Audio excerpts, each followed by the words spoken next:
Good morning, students. Good morning to all. And yesterday we have studied about the economics of scale and the internal economics of scale and the external economics of scale.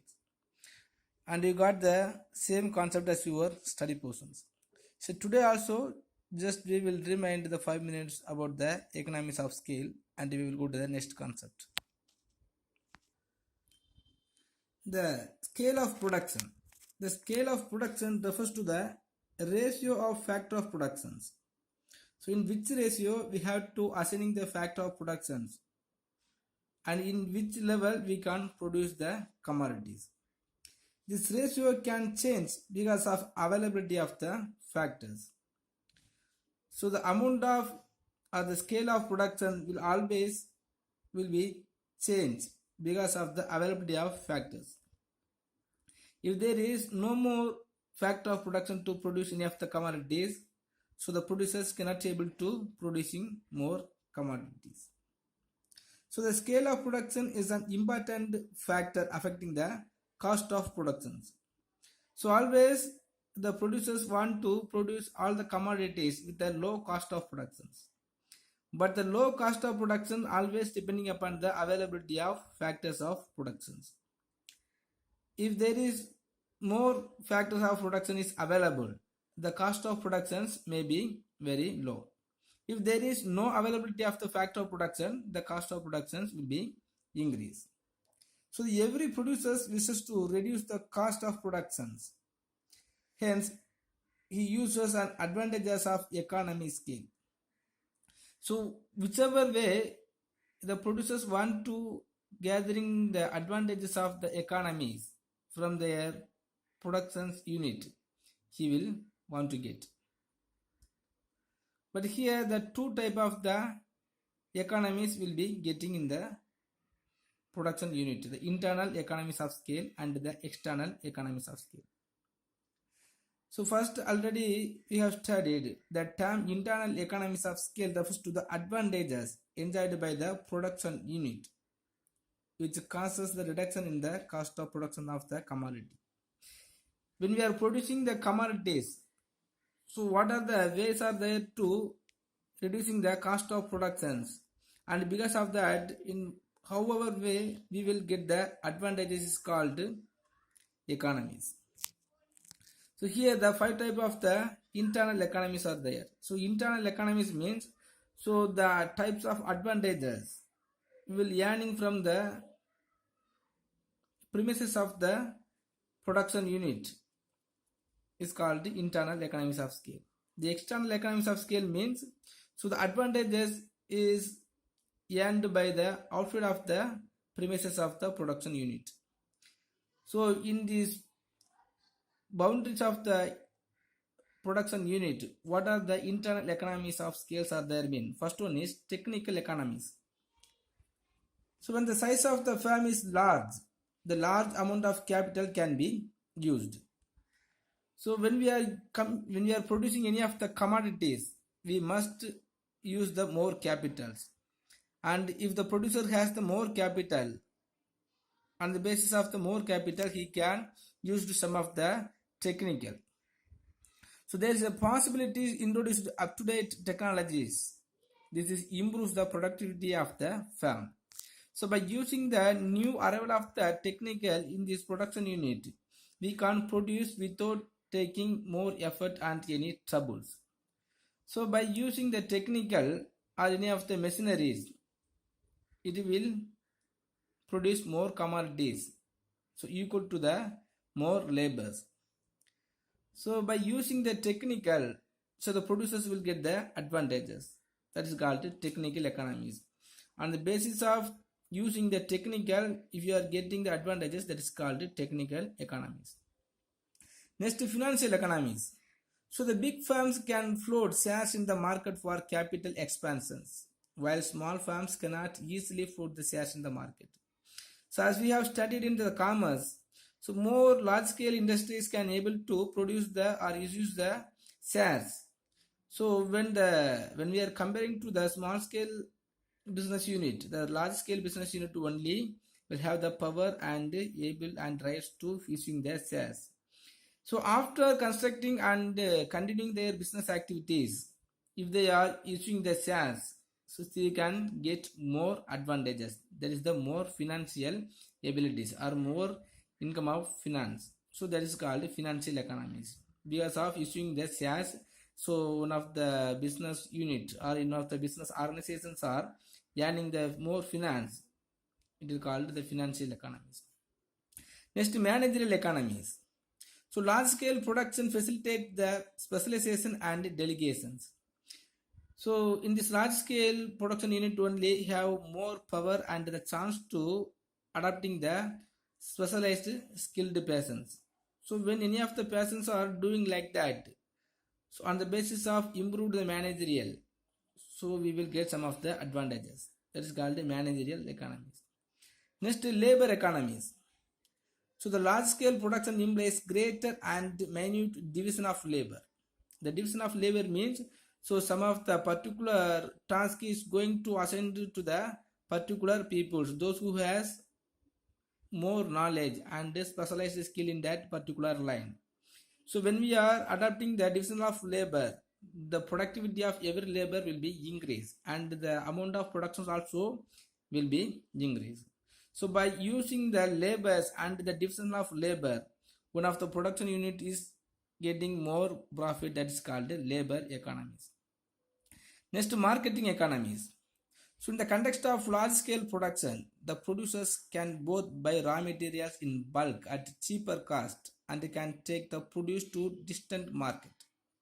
So normally by purchasing the raw material and the bulky from any of the wholesaler, he will get some of the benefit.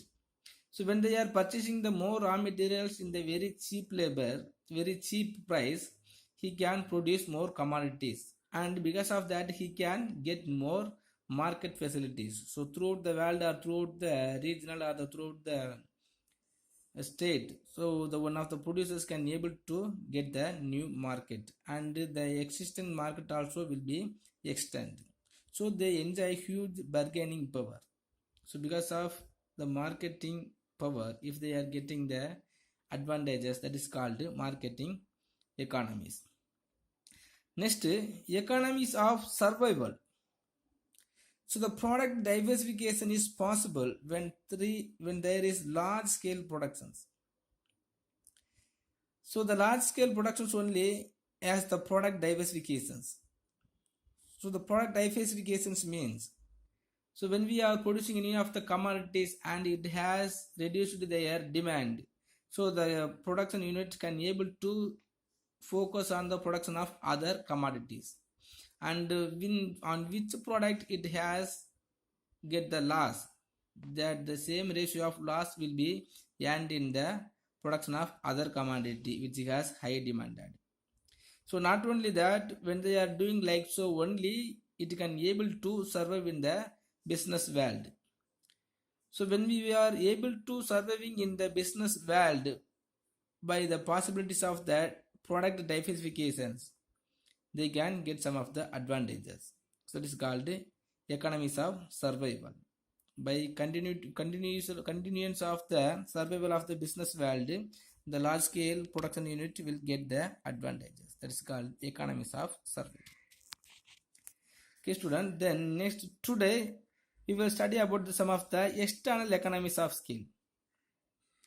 So the external economies of scale refers to the changes in any factor outside the firm causing an improvement in the production process. When we are establishing any of the industries, the outsiders are some of the factors in outside will be improved because of these industries. That is called external economies of scale. So these are advantages enjoyed by all the firms in the industry due to the structural growth.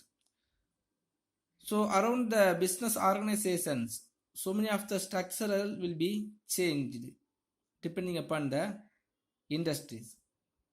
So the industries also will be gathering some of the advantages. That is called the external economies of scale. Some of the important external economies of scale are mentioned here. First one is increased transport facilities.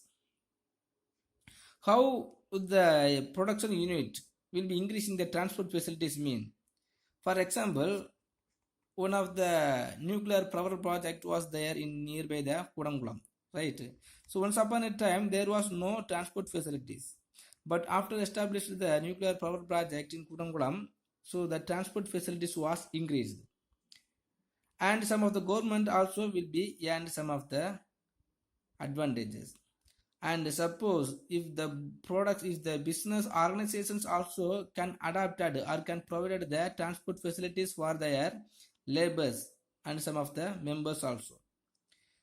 So on the reason of establishing and the industries only, if the transport facilities increased, that is also one of the advantages. Next, banking facilities. So when any of the large scale industries are establishing or existing in our regional, so one of the banking also has to establish on all the events undertaking on the large scale production unit. So and the large scale production also will be required in more capitals, and they have to deposit some of the amount of money in this bank. So the banking facilities and the employment opportunity in the banking sector also will be increased. Next, development of townships. If any of the large scale industries are located in any of the area, so around these industries, so many of the townships will be arranged. So the construction of townships also will be and some of the advantages. And because of that, the townships, or because of the purpose of providing the day-to-day living style, many of the facilities will be created around the townships. Next, development of information and communications. Suppose if any of the large scale industries are there in any of the particular place, the information and communications also will be increased abundantly. So the information and communications will be developed, and the research organizations also has been increased on the way of existing on the large scale industries. Next, diseconomies of scale. So the diseconomies of the scale are the disadvantages to a firm or an industry or an organization. This necessarily increases the cost of production of a commodity or service. So when we are getting the advantages by conducting or establishing the industries, it is called economies of scale. But in the same time, if you are getting some of the disadvantages by the way of establishing or continuing the business organization, it is called diseconomies of scales. Suppose when we are establishing any of the industries, in here the cost of production is increased by doing something, is called as diseconomies of scale. So further, it delays the speed of the supply of the product to the market.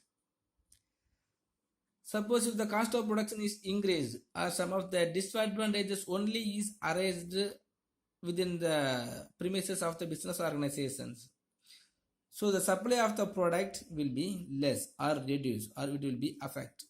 That is called diseconomies of scales. So here also we can classify it as two types. First one is the internal diseconomies of scales. If any of the problem or if any of the disadvantages are arised within the premises of the business organizations, it is called internal diseconomies of scale. Next, external diseconomies of scale means some of the unnecessary things are establishing around the business organization. Some of the disadvantages is arised. That is called external diseconomies of scale.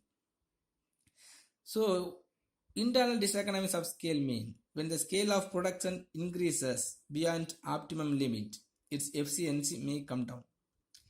So by having the more economies of scale, if the producers are producing the commodities beyond the optimum level, So the productivity or the interest of the labor also will be reduced. And if the supply of the commodities also will be increased in the market. So on the basis of the law of supply, if the supply of market is increased, the price will be come down. So automatically the wage rate and the profit of the production unit or everything will be reduced. Next, external diseconomies of scale. The term external diseconomies of scale refers to the threat or disturbance to a firm or an industry from factor lying outside it. For example, a bus strike prevents the easy and correct entry of the workers into a firm. Similarly, the rent of a firm increases very much if new economic units are established in the locality. So already we have studied the increased transport facility is one of the economies of scales. But in the same time, if the bus strike is there, so that prevents the easy and correct entry of the workers into a firm will be arises. So the workers cannot able to come to the firm in the proper time. So the bus strike is arised on the basis of any other factors, but the firm will be affected. So some of the reasons will be affected the firm by arise any of the unnecessary things in outside of the firm is called diseconomies of scales. So like that the rent of the firm increases. So because of that more new economic units will be established. So like that if any of the problems or occurs in outside, because of that if the firms are getting any of the disadvantages, that is called the external diseconomies of scale. Okay students, next one of the concept, the law of supply. The law of supply. So we have studied already the law of demand. So like that when the demand is increased, like that the law of supply also will be refers to the direct relationship between the prices of good and the supply of the good. So the law of demand is refers to the prices of good and the demand of the goods. So in this law of demand, there was an inverse relationship among the price and the demanded commodities.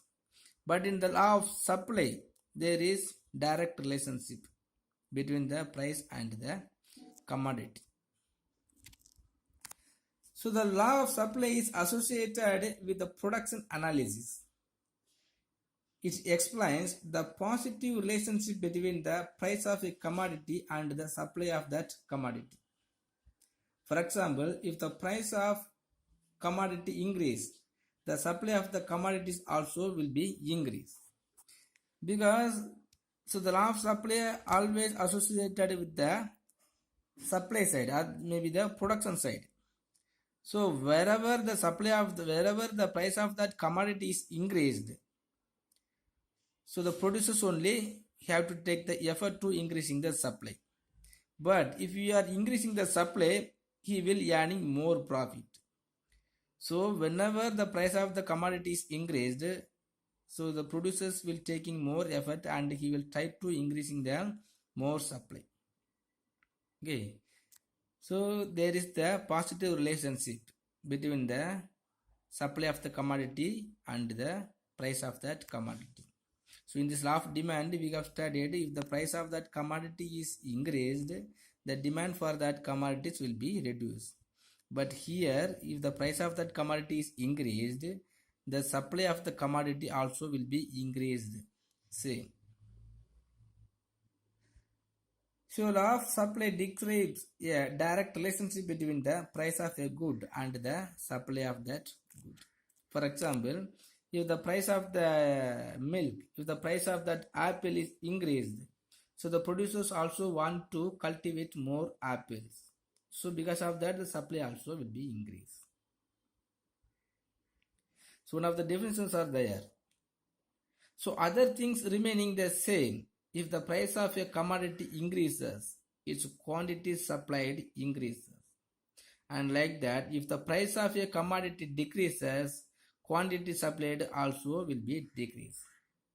So other things remaining the same means some of the other factors are there to affecting the supply of commodities.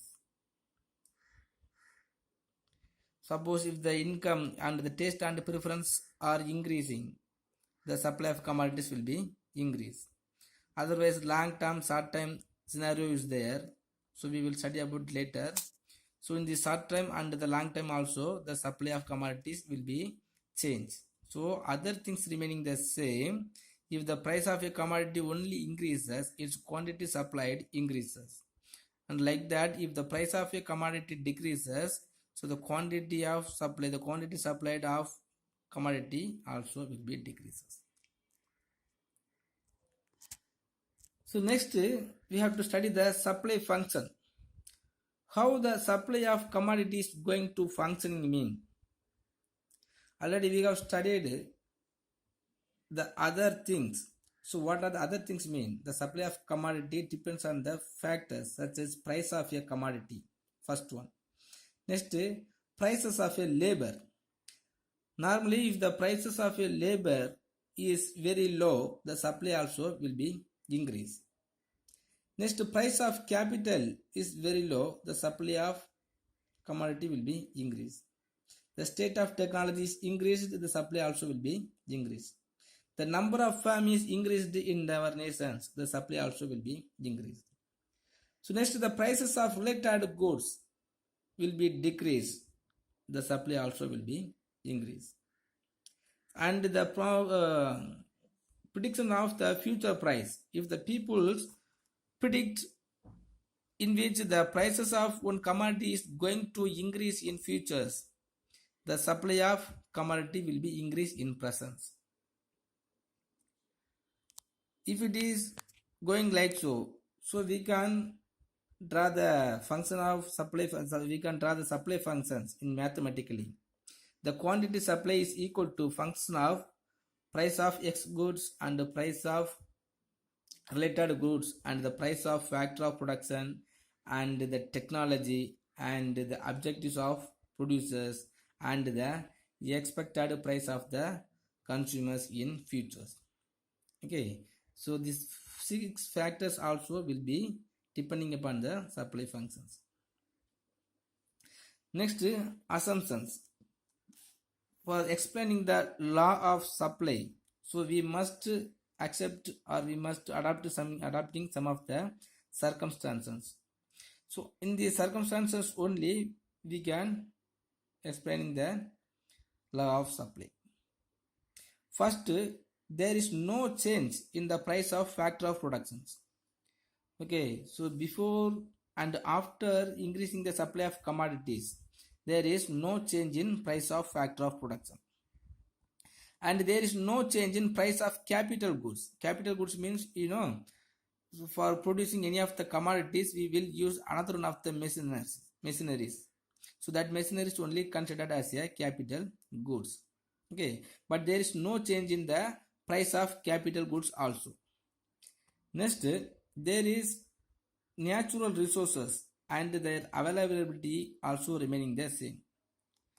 Because on the basis of the availability of the resources, only the producers can increasing the supply of commodity. Okay, so the natural resources and their availabilities also has to be remain the same. There should not be any change. Next, there is the price of substitutes concept. The prices of substitutes also has to be constant, because already we have studied the substitute goods also will be depending or will be affecting the supply of commodity. So the prices of substitutes also has to be constant. Next, there is no change in technology. If the technology is increased or the new technology is arrival in this production, in our production the business world, so the supply of commodity will be increased. Next, the climate remain unchanged. So because we have studied on the basis of the demand, so on the basis of the climate changes also the demand will be increased. So on the basis of increasing the demand, the supply also will be increased. Okay, so there is no climate change. The climate always remain unchanged. Next, political situations remain unchanged. So on the basis of the political situations, also the supply of commodity will be increased. Sometime if the any of the party maybe decrease the price of one commodities, but within the next 5 years some other party will come to the rule and they will increasing the price of that commodities. Okay, and they will imposing the low tax and high tax on any of the commodities. Okay, so there is no change in the political situations. Next, there is no change in tax policies. Okay, as I told already, so the tax policies also will be affecting the supply of the commodity. Okay, so these 8 assumptions must be taken to explaining the law of supply. So next, the supply schedule. See, the 5 combinations are there. So when the price is 1 rupee, the supply of commodity. So supply of commodity mean, so we can take as a apple. Okay, when the price of apple is 1 rupees, so the supply of apple will be increased the 20 unit. Suppose if the price is increased, so the producer of apple will be increased the supply of apples. So the supply also will be increased as 40. So like that, whenever the price of that apple is going to increase, on the basis of increasing the price of apple, so the supply of the apple also will be increased from 22, 40, 60, 80 and 100. Because the price is increased. Whenever the price of the commodity is increased, the supplier or the producers will earning more profit. So by using the more factor of productions, by using the more capital, he will be increasing the supply of commodities. Okay, so there is positive relationship. Whenever the price is increasing, so like that the supply of the commodities also going to increase. Okay, so there is the positive relationship. So the prices also will be increased and the supply of the commodity also going to increase. Next, the supply curve. So we have studied in the law of demand. The law of demand, the demand curve will always sloping downward from left to right. From left to right only the demand curve will be there. But in this law of supply, the supply curve always will be moving upward from left to right. Because on the basis of demand, the demand always will be decreased. But here the supply always will be increased whenever the price is going to increase. Just to see here, when the price is 1 rupee, the commodity, the quality supply of commodity also will be as a 20. So whenever it will be increasing from 1 to 2, 3, 4 and 5 unit, price 5 unit rupees, the supply of commodity also will be increased from 20 to 40, 60, 80 and 100. So the supply curve also will be going upward or moving upwards from left to right. The quantum supplied of commodity X is represented, and the price of the commodity is represented on the y-axis. The points such as A, D, E, B, C on the supply curve SS represents various quantities at their different prices. So whenever the price is increased, the amount of the supply of commodities also will be increased. So there is the positive relationship between the prices and commodities there. Okay, student. If you have any doubt, please ask me in the law of supply and the diseconomies of scale also. Thank you.